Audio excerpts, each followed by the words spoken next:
തെരഞ്ഞെടുപ്പ് പൂരത്തിലേക്ക് വരുമ്പോൾ ഏറ്റവും പ്രധാനമായിട്ട് നമ്മൾ കഴിഞ്ഞ ഉപതെരഞ്ഞെടുപ്പ് സമയത്തൊക്കെ ഏറ്റവും അധികം ചർച്ച ചെയ്യപ്പെട്ട പേരുകളാണ് പി വി അൻവറിനെ UDF എടുക്കുമോ ഇല്ലയോ എന്നുള്ളതായിരുന്നു അന്നത്തെ പ്രധാന ചർച്ച. UDF ഏതൊക്കെ സീറ്റുകളിലേക്ക് ആരൊക്കെ സ്ഥാനാർത്ഥികളായി വരുമെന്ന കാര്യത്തിൽ ഇപ്പോൾ ഒരു ഔദ്യോഗിക പ്രഖ്യാപനമായിട്ടില്ല. പക്ഷേ ഒരു സീറ്റിൽ ഏറെക്കുറെ പ്രഖ്യാപനമായിട്ടുണ്ട്. അത് ആ സ്ഥാനാർത്ഥി തന്നെ പ്രഖ്യാപനം നടത്തുന്നു. ഈ പറഞ്ഞ പോലെ അൻവർ ആകുന്നു ബേപ്പൂർ എന്നതാണ് ജിൽസി. എതിർ സ്ഥാനാർത്ഥി ആരാണെന്ന് അറിയുമ്പോൾ കൂടിയാണ് കൂടുതൽ അത് ഹോട്ട് സീറ്റ് ആവുന്നത്. അപ്പോ മുഹമ്മദ് റിയാസ് കേരളത്തിന്റെ പൊതുമരാമത്ത് വകുപ്പ് മന്ത്രി ബേപ്പൂരിൽ തന്നെ തുടരുകയാണെങ്കിൽ റിയാസ് വേഴ്സസ് അൻവർ അതൊരു വൻ ഫൈറ്റ് ആയിരിക്കും. എനിക്ക് തോന്നുന്നു കേരളം ഏറ്റവും ആകാംക്ഷയോടെ നോക്കുന്ന ഒരു ഫൈറ്റ്. നിശ്ചയമായും കേരളം ഏറ്റവും കൂടുതൽ ആകാംക്ഷയോടെ ഉദ്വേഗത്തോടെ നോക്കി നിൽക്കുന്ന ഒരു ഫലം ബേപ്പൂരിലെ തന്നെയായിരിക്കും. എന്ന് വെച്ചാൽ അൻവർ കളത്തിൽ ഇറങ്ങിക്കഴിഞ്ഞു. അങ്ങനെ മത്സരം ഒന്ന് ടൈറ്റ് ആവട്ടെ എന്ന് പറഞ്ഞ് കാത്തിരിക്കുകയായിരുന്നു. അപ്പൊ കളത്തിലിറങ്ങി ചില കാര്യങ്ങളൊക്കെ മനസ്സ് തുറന്ന് വീഡിയോ അവനോട് പറയുകയും ചെയ്തു. അതാ ബേപ്പൂരിൽ ജനങ്ങൾ പിണറായിസത്തിനും മരുമോനിസത്തിനും മറുപടി നൽകുമെന്ന് പറഞ്ഞുകൊണ്ടാണ് രംഗപ്രവേശം. പുള്ളിയാണ് ആദ്യമേ ആ ഒരു വാക്ക് തെരഞ്ഞെടുപ്പ് രാഷ്ട്രീയത്തിലേക്ക് കേരള രാഷ്ട്രീയത്തിലേക്ക് ഇട്ട് തന്നത്. ഏത് പിണറായിസം മരുമോനിസം.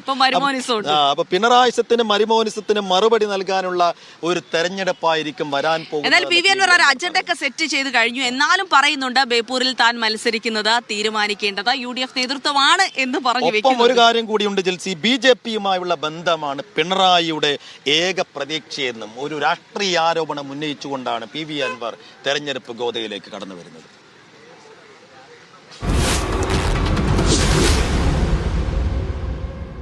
തെരഞ്ഞെടുപ്പ് പ്രഖ്യാപിച്ചിട്ടില്ലെങ്കിലും സീറ്റ് വിഭജന ചർച്ചകൾ തുടങ്ങിയിട്ടില്ലെങ്കിലും ഓരോ മണ്ഡലത്തിലും ഏതൊക്കെ സ്ഥാനാർത്ഥികളാവുന്നുള്ള അഭ്യൂഹങ്ങളും ചർച്ചകളൊക്കെ തന്നെ സജീവമാണ്. കോഴിക്കോട് ബേപ്പൂരിൽ പി വി അൻവറിൻ്റെ പേര് കേൾക്കാൻ തുടങ്ങിയിട്ട് കുറച്ച് ദിവസമായി.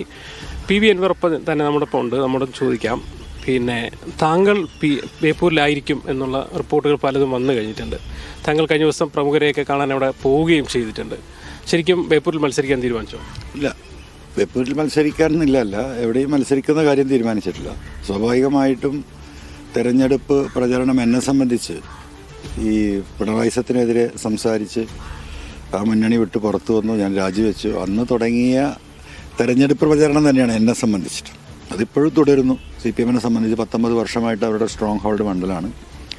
മന്ത്രി എന്ന നിലക്ക് ആ മണ്ഡലത്തെ നിലനിർത്താനുള്ള പല ജിമ്മിക്കും യാഥാർത്ഥ്യമായി ഉള്ളിൽ തട്ടിയെടുത്ത് അല്ലെങ്കിൽ പോലും അദ്ദേഹം ചെയ്തുകൊണ്ടിരിക്കുന്നുണ്ട്. അപ്പോൾ സ്വാഭാവികമായിട്ടും അവിടുത്തെ എന്താ പറയുക, ഒന്ന് അനലൈസ് ചെയ്യുക മണ്ഡലത്തെ.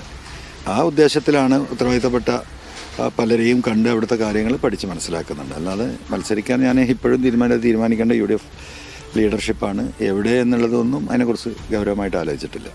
സർക്കാരിനെതിരായ ഒരു വികാരം പ്രകടമായി തദ്ദേശ തെരഞ്ഞെടുപ്പിൽ ഉണ്ടായി എന്നുള്ളത് നമുക്ക് പ്രകടമാണ്. അവർ അംഗീകരിക്കുന്നില്ലെങ്കിൽ പോലും ബേപ്പൂരിൻ്റെ ഒരു മണ്ഡലം എടുക്കുമ്പോൾ ബേപ്പൂർ മന്ത്രി മുഹമ്മദ് റിയാസ് താങ്കൾ പറഞ്ഞതുപോലെ മന്ത്രിസഭയിൽ പ്രധാനപ്പെട്ട ഒരു വ്യക്തിത്വമാണ്. അപ്പോൾ അതിൻ്റെ ഒരു അലയൊലികൾ ബേപ്പൂരിലും നിയമസഭാ തെരഞ്ഞെടുപ്പിൽ അലയടിക്കില്ലേ? തീർച്ചയായിട്ടും അലയടിക്കണം. കമ്മ്യൂണിസ്റ്റ് പാർട്ടിയെ പോലെയുള്ള ഒരു പാർട്ടിയെ അതൊരു കുടുംബാധിപത്യ രാഷ്ട്രീയമാക്കി. ഇപ്പം നിങ്ങൾ കേരളം മൊത്തം പാർട്ടിയുടെ ഒരു സംവിധാനം പരിശോധിച്ച് നോക്കിയാൽ, അത് ബ്രാഞ്ച് തലം തൊട്ട് സംസ്ഥാന തലം വരെ പോളിറ്റ് ബ്യൂറോ വരെ നോക്കിയാൽ അത് പിണറായിക്ക് കീഴൊതുങ്ങുന്ന ഒരു സംവിധാനമായി മാറുകയാണ്. പാർട്ടി സെക്രട്ടറിക്കോ പാർട്ടിക്കോ ഒരു നിലയും വിലയില്ല. അപ്പം ഇടതുപക്ഷം കമ്മ്യൂണിസം ഇവിടെ നിലനിൽക്കണമെന്ന് ആഗ്രഹിക്കുന്ന ഉത്തരവാദിത്തപ്പെട്ട കമ്മ്യൂണിസ്റ്റുകാർ പിണറായിയെ താഴെ ഇറക്കാൻ വോട്ട് ചെയ്യുമെന്ന കാര്യത്തിൽ ഒരു തർക്കമില്ല.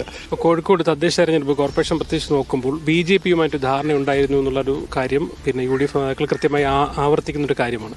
അപ്പം അത്തരം കാര്യം ബേപ്പൂരിലും സംഭവിക്കാനുള്ള സാധ്യതയില്ല? അല്ല, സാധ്യതയുണ്ട്. കേരളത്തിലൊട്ടാകെ തന്നെ സാധ്യതയുണ്ട്. പിണറായി പ്രതീക്ഷ അർപ്പിക്കുന്ന ഏക മേഖല അതാണ്. അത്തരത്തിലുള്ള ഒരു വോട്ട് മാനിപ്പുലേഷനാണ്.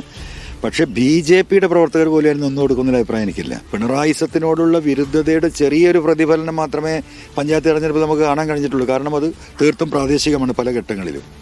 പക്ഷേ രാഷ്ട്രീയമായിട്ട് പിണറായിസം അവസാനിക്കാൻ, കുടുംബാധിപത്യം അവസാനിക്കാൻ, മരുമോനിസം അവസാനിക്കാനുള്ള തെരഞ്ഞെടുപ്പിൽ ആളുകൾക്ക് പ്രതികരിക്കാൻ കഴിയുന്നത് നിയമസഭയാണ്.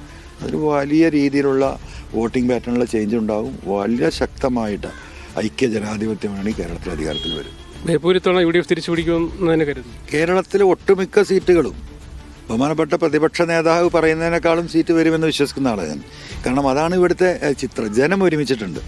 ആ ജനത്തിൽ എല്ലാവരും ഉണ്ട്. UDF ഉണ്ട്, LDF ഉണ്ട്, എല്ലാ മതസ്ഥരും ഉണ്ട്. UDF സീറ്റ് വിഭജന ചർച്ചകളൊക്കെ എവിടെ വരെ എത്തി?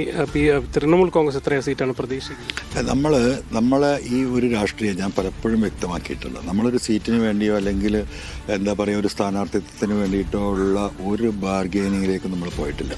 അത് തിരിച്ചറിയാനുള്ള ശേഷി ഉത്തരവാദിത്തപ്പെട്ട UDF ലീഡർഷിപ്പിനുണ്ട്. അത് അവർക്ക് വിട്ടുകൊടുത്തിരിക്കുകയാണ്. അവർക്ക് എന്തും തീരുമാനിക്കാം.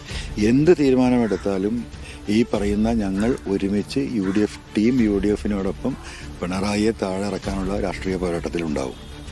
എന്തായാലും ബേപ്പൂർ മത്സരകാര്യത്തിൽ ഒക്കെ UDF ആണ് തീരുമാനിക്കേണ്ടെങ്കിൽ പോലും ബേപ്പൂരിൽ കൃത്യമായി തന്നെ ഭരണവിരുദ്ധ വികാരവും പാർട്ടിക്കകത്തുള്ള അസംതൃപ്തിയും പ്രതിഫലിക്കുമെന്ന് തന്നെയാണ് PV അൻവർ ഉറപ്പിച്ചു പറയുന്നത്.